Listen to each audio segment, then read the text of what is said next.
आज इस अवसर पर जो दूसरा विषय है, प्रधानमंत्री जी ने जिस प्रकार से जो पिछला लगभग 1 वर्ष से गतिरोध चल रहा था, कुछ किसान नेताओं ने किसानों के बारे में जो 3 बिल पारित करके कानून बनाए गए थे, यद्यपि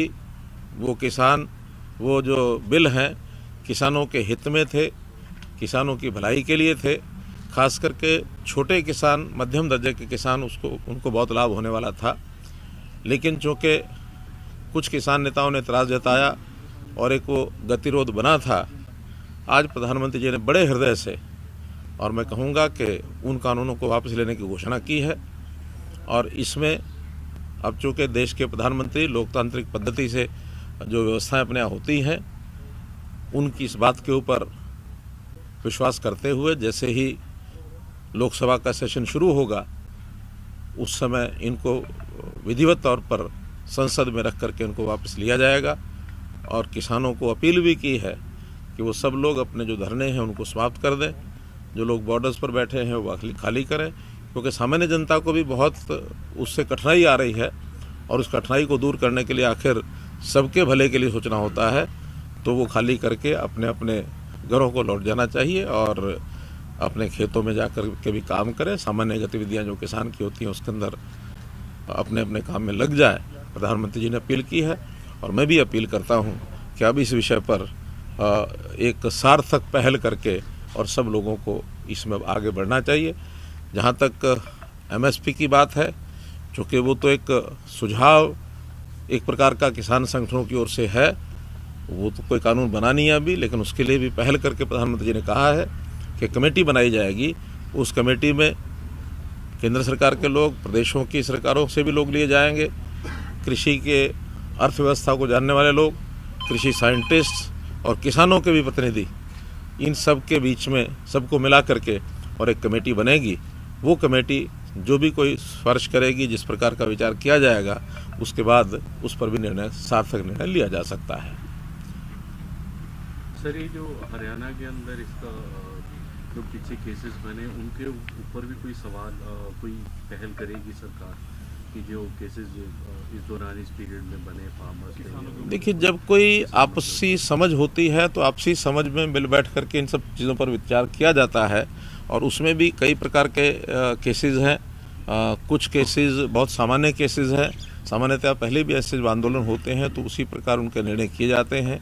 जो कोई बहुत गंभीर धाराओं के अंतर्गत होते हैं, उनका विषय जो है, चूँकि बहुत केसेस कोर्ट में भी चले जाते हैं तो कोर्ट के माध्यम से वापस करने पड़ते हैं। तो एक सार्थक, जिसको कहना चाहिए, पहल हम अपनी ओर से भी करेंगे और इसमें किसी प्रकार का आगे कोई विवाद बढ़ने नहीं दिया जाएगा। आपकी कई बार मीटिंग्स हुई हैं माननीय होम मिनिस्टर के साथ, माननीय उनके साथ, सीनियर्स के साथ, तो आपने कितनी बार इन इश्यूज़ को उठाया और क्या चर्चा रही? फिर अब तो क्योंकि अब सब कुछ सॉल्व हो गया तो आज तो शेयर कर ही सकते हैं। क्योंकि देखिए, ये सारा आंदोलन का ज़्यादा असर हरियाणा पर या कुछ पंजाब में भी कह सकते हैं, लेकिन इन आखिरी दिनों में तो पंजाब में उतना प्रभाव नहीं था जितना हरियाणा में था, कुछ थोड़ा पश्चिमी उत्तर प्रदेश में था।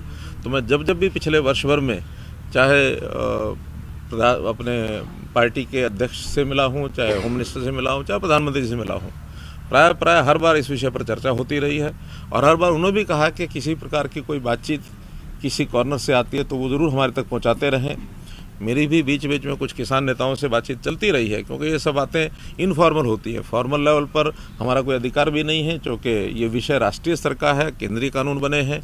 लेकिन इनफॉर्मली जितनी बातें, जितने इनपुट्स हमारे पास थे वो हमने बताए और उसमें बातचीत करने में जो लोगों को हम भेज सकते थे, केंद्रीय नेताओं के पास भेजा भी था। प्रारंभ में तो 11 सिटिंग्स जो फॉर्मल सिटिंग्स हुई थी, लेकिन 11 सिटिंग के बाद लगातार हर बार विषय एक प्रकार से रुक जाता था। बाद में इनफॉर्मल मीटिंग्स में कई लोगों के संदेश हमने पहुंचाए हैं। मैं समझता हूं उसी में से एक विषय निकला है कि अभी एक बार चूँकि जितना गतिरोध हो गया है, उस गतिरोध को दूर करने के लिए शायद प्रधानमंत्री जी ने सोचा होगा कि यही उसमें से एक रास्ता निकलेगा।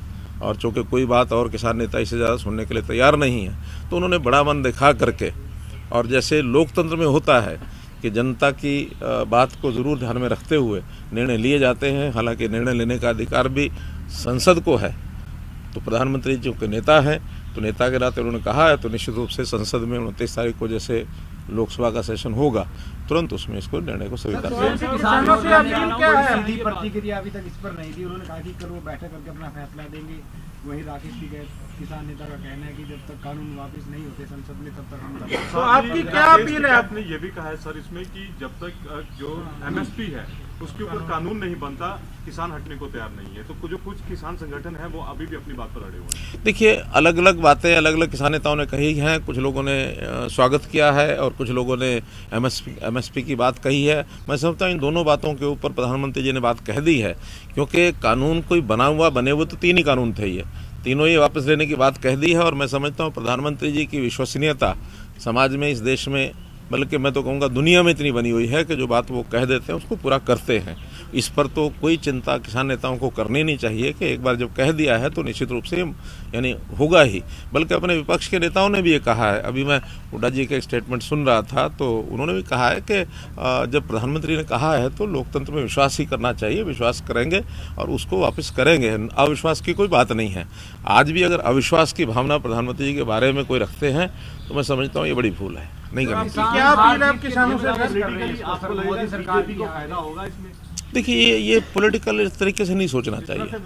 किसानों के हित में हम हमेशा सोचते हैं, चाहे इन कानूनों के द्वारा लागू होने के बाद जो स्थिति थी वो अजम्पशन यही थे कि किसानों को लाभ होगा।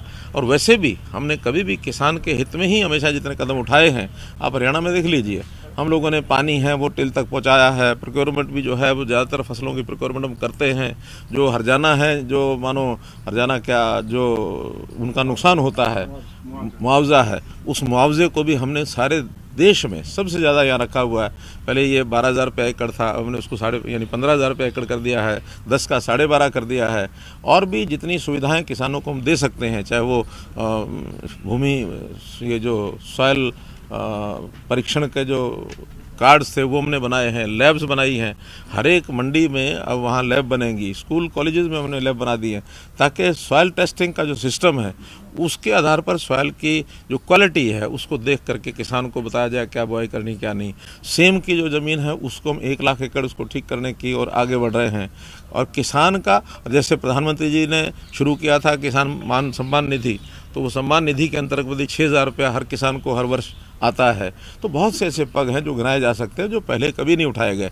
आज भी आगे हम छोटा किसान जो है, जिसकी आय बहुत कम है, ज़मीन कम है, ऐसे किसान के परिवारों को किसी न किसी को रोज़गार यानी कृषि के अलावा रोज़गार भी दिलाने का ये हम प्रयत्न कर रहे हैं। जैसे हमने हरियाणा में ही मुख्यमंत्री अंत्योदय परिवार उत्थान योजना ये चलाई है, इसमें 1 लाख परिवारों को, उसमें मैं समझता हूँ किसान भी होंगे, मजदूर भी होंगे, सभी होंगे।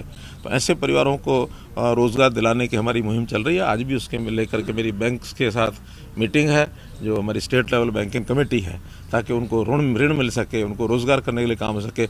हम गरीब के लिए, किसान के लिए जितनी योजनाएं बनाई आज तक सब बनाई हैं, लेकिन केवल उसमें से शंकाएं पैदा करना, अविश्वास पैदा करना, ये किसी भी लोकतांत्रिक देश में उचित नहीं होता है।